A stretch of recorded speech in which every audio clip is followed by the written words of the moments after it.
Okay, we're continuing in Likutay Moharan, Torah Aleph, here by Siman Gimel.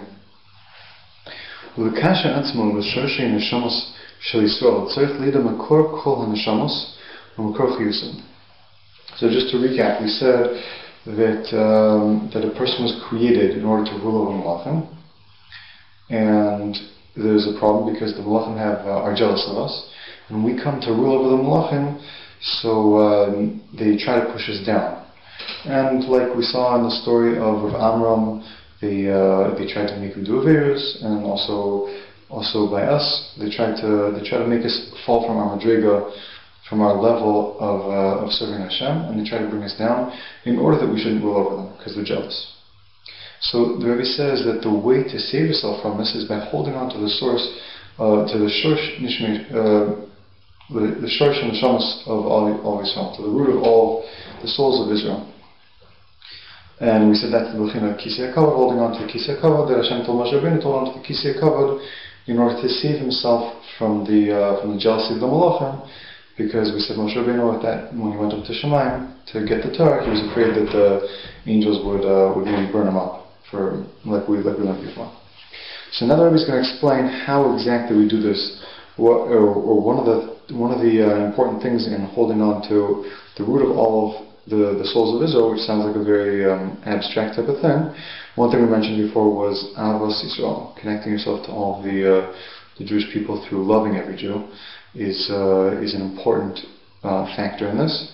And here we're going to explain another very important factor, which is necessary to attach yourself to the source of all of the souls of the Jewish people. In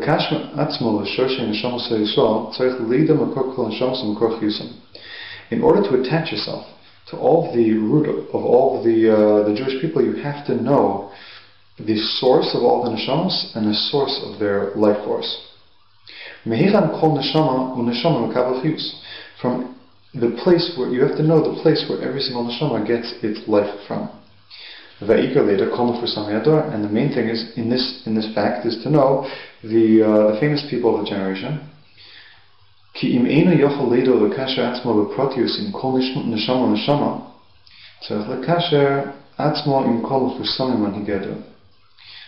if a person can't actually attach himself to every single Jew, possibly because he doesn't know them, or you can't go around finding every Jew, or we don't obviously know their spiritual source of every single Jew.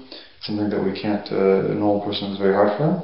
So the main thing here is to attach yourself to all the Mefursamim, the leaders of the generation, the big rabbis of the generation, or the famous people of the generation. Because all the neshamas are divided underneath the leaders of the generation.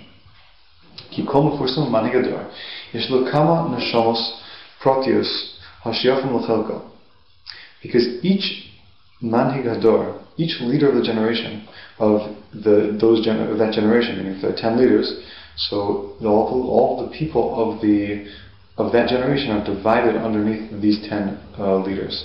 So some are going to be appropriate, some are going to be designated or attached to or come from one of the leaders, and other people are going to come from a different leader. I mean, this is how it works in the souls in general. There's a hierarchy of souls. When Moshe Rabbeinu, when the Parsha of Yisro comes and tells Klal Yisrael, tells Moshe Rabbeinu that it's not kedai for him to stand in front of everybody and everyone should be asking him questions. When there was a question in Klal Yisrael, everyone would come directly to Moshe Rabbeinu, and Yisro said that wasn't the right way to do it. Instead, what you should do, he suggested, was to set up a hierarchy. Now, this hierarchy was a suggestion which Moshe Rabbeinu accepted, but it isn't just a physical hierarchy or a hierarchy of structure or law. There is an actual spiritual method, spiritual significance to this hierarchy. And just like in the simple understanding of the Chumash, the Jewish people were designated. Every 10 person was designated to a leader of 10s, and every 100 people were designated to a bigger leader of 100, and every 1,000 people had a ruler of 1,000 over him, and so on and so forth. so too that's how the neshamas actually work.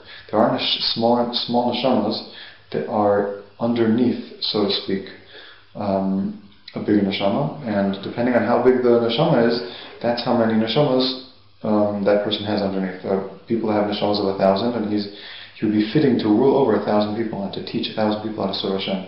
Obviously, if this person was serving Hashem and doing mitzvahs and everything, it would be appropriate for him, according to his soul, to lead 1,000 people. And there are some people that are leaders of 100 or leaders of 10, and there are some people, obviously, that are leaders of all of Klal Yisrael, that are fitting to lead all of Klal Yisrael, like Moshe Rabbeinu.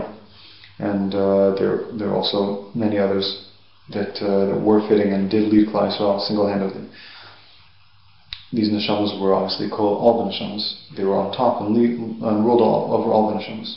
So here we see it also, even today, we have such a concept of leaders of the generation, or famous people in the generation, and these famous rabbis, these famous people, have set numbers of neshamas underneath them. So since it's very hard for me to attach myself to every one of the detailed neshamas, the pratyistic neshamas, every specific neshama, it's much. The Rebbe says the way to do it is to attach yourself to the leaders of the generation, who, in attaching yourself to their neshama, you'll automatically be attached to all the single neshamas, the particular neshamas.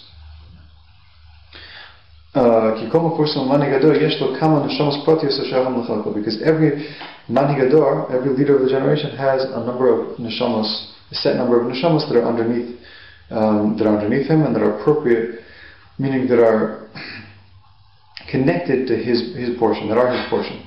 And when you attach yourself to the Mefusamim, which is a lot easier because there are less of them, Pashtus, this is one reason, that since there are less of them, it's just easier to find 10 or 20 Mefusamim and attach yourself to them than it is to go around to every single Jew, hugging and kissing him, or connecting yourself to that person individually. There's a problem, the Rebbe says. However,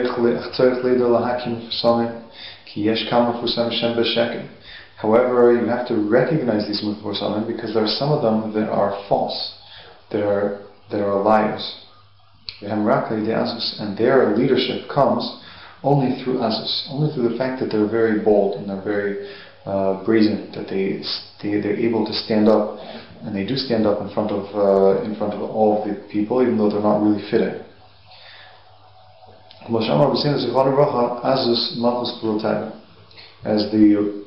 the rabbis say in Sanhedrin, that azus is Malchus' kingship without a crown, meaning that they're not fitting to rule. They take the leadership, they take the kingship, but they don't have the crown, they don't have the actual ability to rule. They're not appropriate for ruling. What it means is, you could have a person that's only a leader of, let's say, 10 neshamas, much smaller person, and he's very bold and brazen, not so idle, and he runs around and he gathers people and he makes people listen to him, and he pretends like he's a big tzaddik and a big rebbe, and he gets to have a big following. He could have 1,000 people following him, but really he's only a leader of 10.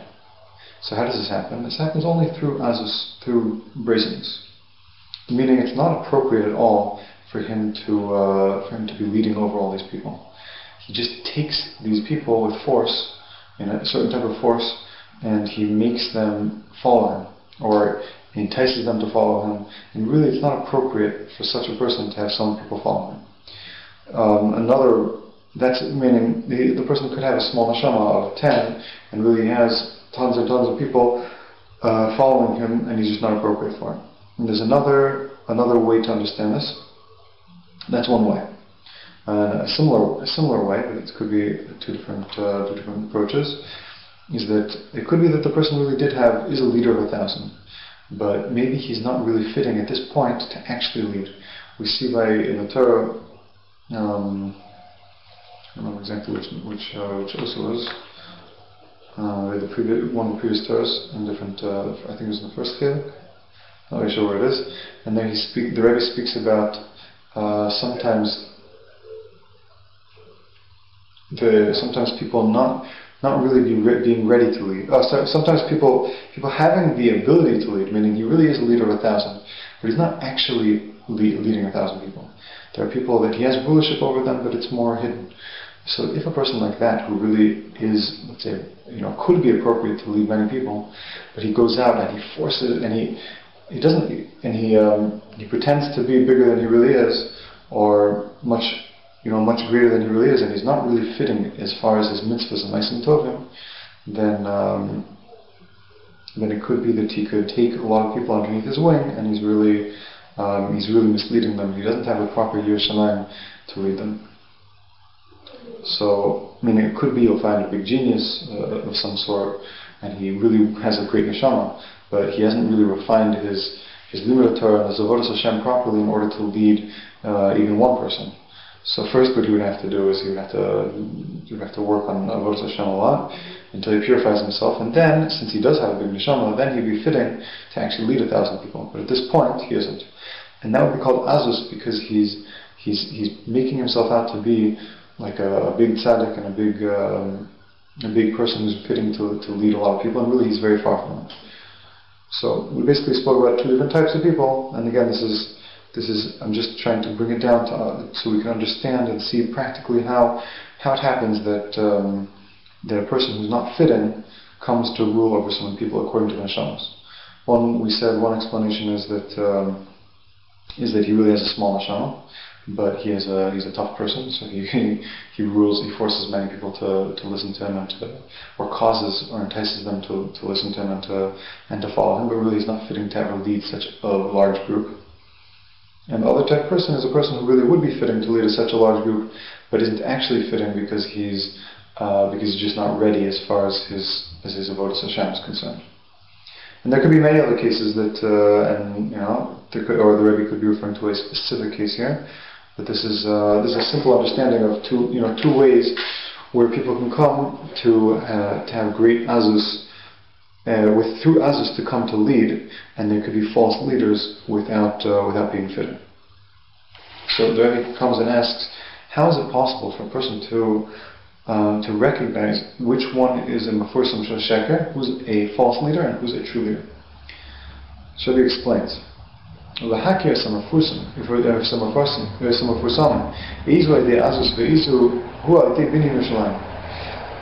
way to recognize which mefursam is through boldness and inappropriate to lead is through binyan Yerushalayim, is through building Yerushalayim. Shu b'chinas halev, which is the b'china of the heart. Through building Yerushalayim, which is building the heart, as we're going to see, through that a person is able to recognize who a mefursam shel sheker is and who a real mefursam is. And then obviously not to attach yourself to mefursam shel sheker, it's dangerous, it's not good. And yes, to attach yourself to the mefursamim of kedusha, which is very good. Ki Yerushalayim b'chinas Yerushalayim. What does it mean, binyan Yerushalayim, building Yerushalayim? Yerushalayim is b'chinas Yerushalayim, complete fear, full fear. Haynu, shleimus hayira hatali b'lev, k'mo she'amar b'sein zuchon v'raha, d'avar masol lev nemar bo v'yaresa. So we said that binyan Yerushalayim, building Yerushalayim, is if a person builds Yerushalayim, so then he's able to recognize who a real mefursam is and who a not real mefursam is. And this building Yerushalayim is a b'china of lev. Now the Rebbe explains how building Yerushalayim is a b'china of lev, and we're going to see is getting like yira, which inside the lev, that through that a person is able to recognize who the mefursam is and who a real mefursam is and who he really is, which ones are mefursam, which ones are not supposed to be mefursam. Ki Yerushalayim b'chinas Yerushalayim, because Yerushalayim is the inyan of Yerushalayim. Yerushalayim is a combination of these two words, fear and complete fear. Yerushalayim is Yerushalayim. Haynu, shleimus hayira hatali b'lev. Now, Yerushalayim means complete or perfect yira, and yira is dependent on the heart. A person has fear in the heart, fear of Hashem. K'mo she'amar b'sein zuchon v'racha, as the Rabbi said in the Gemara Kedushin, Davran Masul Alev Nemabo Viresa. That when there is a mitzvah that is dependent on a person's heart, meaning that a person has to fear Hashem in order to do his mitzvah properly, then the pasuk says Viresa. And I think that it speaks about here in this Gemara Kedushin, it speaks about a standing up for an old person, and you could pretend sometimes that you don't see the old person, and therefore you shouldn't stand. But since this type of pretending is something that's dependent on your heart, and you have to be sincere about it, and if you see an old person, don't just go like this and pretend you didn't see him and not stand up, but a person should stand up. I'm pretty sure that's the case that we're speaking about there, that you need Yiras Hashem in order to fulfill the mitzvahs, this mitzvah properly. And therefore the pasuk says, the Yiresa says by standing up for an old person. Ach yesh shalosh midos shem machrivim Yerushalayim. Dainu leiv. Hainu shemafsidim hayira tov leiv. However, there are three character traits that destroy Yerushalayim, meaning that destroy the heart and destroy the fear that's in the heart. Because we said Yerushalayim is complete fear, which rests in the heart. When a person destroys Yerushalayim, he destroys this complete fear. He destroys his holy heart, and which is dependent on his heart. He destroys the fear which is dependent on his heart. And these shalosh midos, these three bad character traits are taivas mammon, taivas achila, and taivas mishka. It is taivas mammon, desire for money, desire for food, and desire for relations, for physical relations, for being with women. Ki shalosh midos elu hem balev, v'alken amansida yirsh balev. Why do these three midas destroy the fear inside of a person's heart? Since these three midas themselves rest in a person's heart. The desire for money rests in a person's heart, as we're going to see later on. So when a person has these three bad midas, since those midas rest in their heart, they, so to speak, take away or push away the yira. A person can't have yiras Hashem and bad midas at the same place. They just don't. They don't get along together. So a person has to destroy these three midas, or make sure he doesn't have these three midas, in order to have proper yiras Hashem. Because if a person has these three midas, then it destroys Yerushalayim, so to speak, which is the yiras Shamayim inside of his heart. We're going to explain what more about these three bad midas later in the next chapters, next year.